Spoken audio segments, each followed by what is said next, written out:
Hi, I'm Pattu from FreeFinCal. In today's video, let's talk about if we can buy gilt mutual funds. Now, these funds are given more than 10% return in the last year.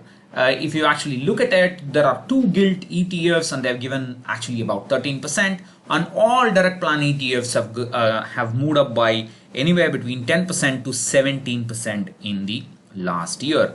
If you have been watching my videos or reading my articles, you would know that the answer is no, because one of the biggest investor mistakes is to look at recent past performance and make a decision. In fact, I was just reading a paper article about how the demand for sovereign gold bonds have moved up because of they've just looked at the gold price move up and they've just started buying sovereign gold bonds.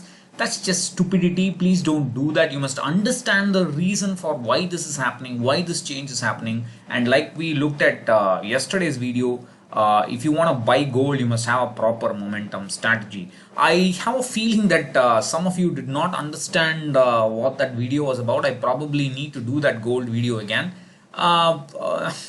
Many of you want to have an Excel demonstration. It's not easy to do an Excel demonstration of such things. I can show you to take the moving average and so on, but we'll talk about that.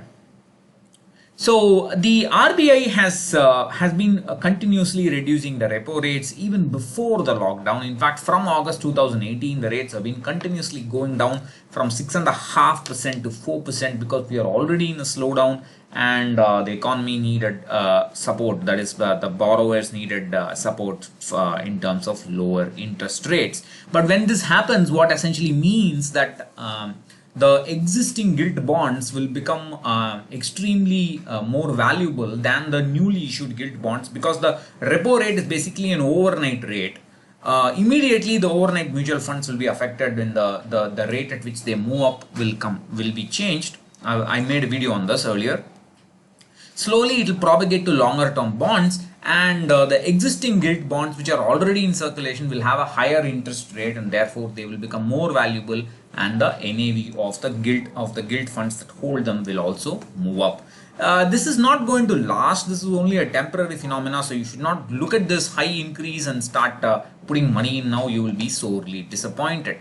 In fact, you can see how the rates have gone up and down over the years, and this is what I just told you, the decrease from August 2018. In fact, during the early 2000s, when India had come out of bankruptcy and was all set to begin its big bull run,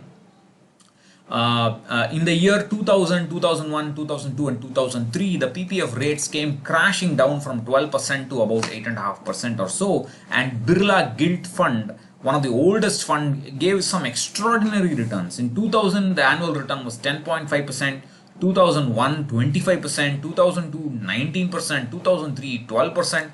People, if they had looked at this returns and said, why should I invest in the equity when gilt is giving me so much? Because at that time Sensex was still trading flat for 10 years after the Harshad Mehta scam. So people would have looked at this return and said, oh, let's invest in gilts, and then equity would have zoomed up and the gilts would have come down. In 2004, the return was minus 1.96%.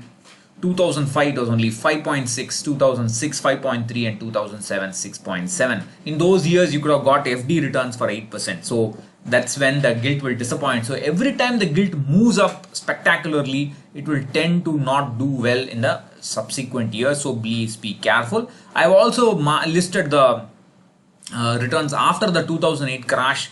The interest rates fell down sharply, and then it became to 20.3%, but then immediately the interest rates also started rising up. Then gilt gave a crash of the gilt returns crashed by minus 10.5%, and after that it's been doing this and that and this and that, and you can see the full list here since 2000 up to 2019 and so on. I don't want to read it. So the point is, you should ask yourself if you can handle these kind of huge movements. I have a simple suggestion for you. If you want to find out how risky a mutual fund is, go to Value Research, the fund page. If you look at the returns, you will get the best and worst returns. Look at the difference between the best and the worst returns, and the worst returns absolutely. So weekly, minus 10%, 7%, monthly, 17.24 to minus 9.8, quarterly, 23% to minus 13%, yearly 27% to minus 12%. So that's a huge spread already, and for equity the spread will be even higher than this. So so gilts are just like a one or two notches below equity, that's all. So if you ask yourself if you can really handle these worst returns emotionally, and gilts are not for people who who make, oh, this looks good, let me buy that kind of investing. Gilts are not suitable. If you want to buy gilts, either you should know how to trade in them properly, following macroeconomic indicators, or you should use them for long-term goals, and you should do systematic rebalancing with equity and gilt.